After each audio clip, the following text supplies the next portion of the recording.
ایک سوال یہ دریافت کیا گیا ہے کہ نظر میں جانور متعین کر کے کسی اور جانور کی قربانی کرنا یہ کیسا ہے؟ یاد رکھنا چاہیے کہ نظر میں جس جانور کا تعین کر دیا جائے اسی کا ذبح کرنا واجب۔ مثلا ایک آدمی نے کہا کہ میں اس گائے کو اللہ کی راہ میں نظر مانتا ہوں، اللہ کے لیے ذبح کروں گا، تو اسی گائے کو ذبح کرنا ضروری ہے۔ یہ نہیں ہو سکتا کہ اس گائے کی بجائے 7 دمبے کر لے، 7 بکرے کر لے اور یہ سمجھے کہ اس نظر سے اتر گیا ہے، بلکہ نظر کو اسی حیثیت سے پورا کرنا لازم ہے۔ جن مقامات پر یہ ہو سکتا ہے ان میں سے مثلاً یہ ہے کہ اس نے کہا میں 10 مسکینوں کو کھانا کھلاؤں گا، اس نے اپنے ذمہ نظر مان لی اللہ کے لیے۔ ایک ہے نظر، ایک ہے عزم کا اظہار، ایک ہے وعدہ، تینوں چیزوں میں فرق ہے۔ اگر وہ کہتا ہے کہ میں 10 مسکینوں کو کھانا کھلاؤں گا تو یہ نظر کے الفاظ نہیں ہیں،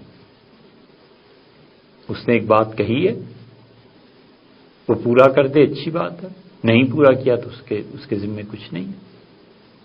ایک آدمی کہتا ہے کہ اے خدا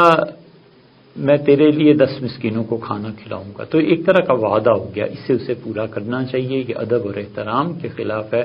کہ اللہ سے وعدہ۔ ایک آدمی کہتا ہے کہ میں اللہ کے لیے نظر مانتا ہوں کہ 10 مسکینوں کو کھانا کھلاؤں گا، تو اب یہ متعین ہو گئے اس کے نظر کے الفاظ کہ اس نے کہا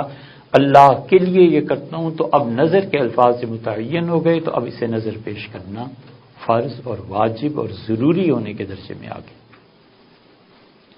ایک آدمی سوچتا ہے کہ اگر فلاں کام ہو جائے، فلاں مریض کو شفا مل جائے، فلاں کے ساتھ ایسے ہو جائے، تو اس کا یہ کہنا جب تک اللہ کے لیے اور نظر ماننے کے الفاظ میں نہیں ہوگا کچھ بھی نہیں، اور اگر محض سوچ میں اس کی تو پھر تو کچھ بھی نہیں ہے۔ ابھی تو وہ سوچ رہا ہے، ارادہ کر رہا ہے کہ میں ایسے کروں، اسے ارادہ کیا، ذہن میں سوچا کہ اگر یہ کام ہو گیا تو میں اللہ کے لیے یہ کروں گا، زبان سے کچھ نہیں کہا، صرف ذہن میں سوچ رہا ہے تو کچھ بھی نہیں۔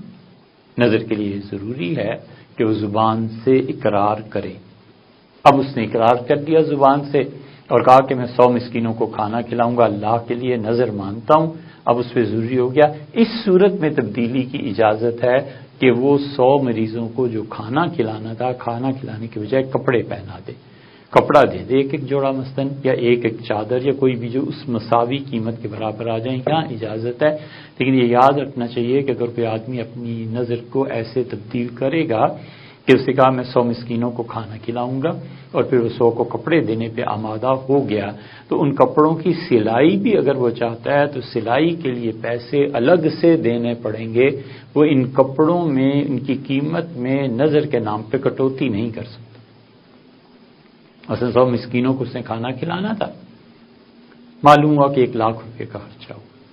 اس نے کہا 1 لاکھ روپے کا کپڑا میں خرید کے دے دیتا ہوں لوگوں کو، پھر اس نے کہا میں سلوا کے بھی دیتا ہوں اسی 1 لاکھ میں، یہ درست نہیں ہے۔ اگر وہ سلوائے گا اور سینے والا یہ کہتا ہے کہ جناب اتنے سوٹ بنیں گے اور اس کا میں آپ سے 50,000 لوں گا، تو 50,000 جو سلائی کی ہیں وہ نظر کی رقم میں شامل نہیں ہے۔ نظر میں تو بس اتنا تھا کہ وہ کپڑے دے دیتا ان سلے، لیکن جب سلائے گا تو پھر اس سلائی کے پیسے بھی وہ علیحدہ سے ادا کرے گا جو نظر کی اصل رقم میں شامل نہیں۔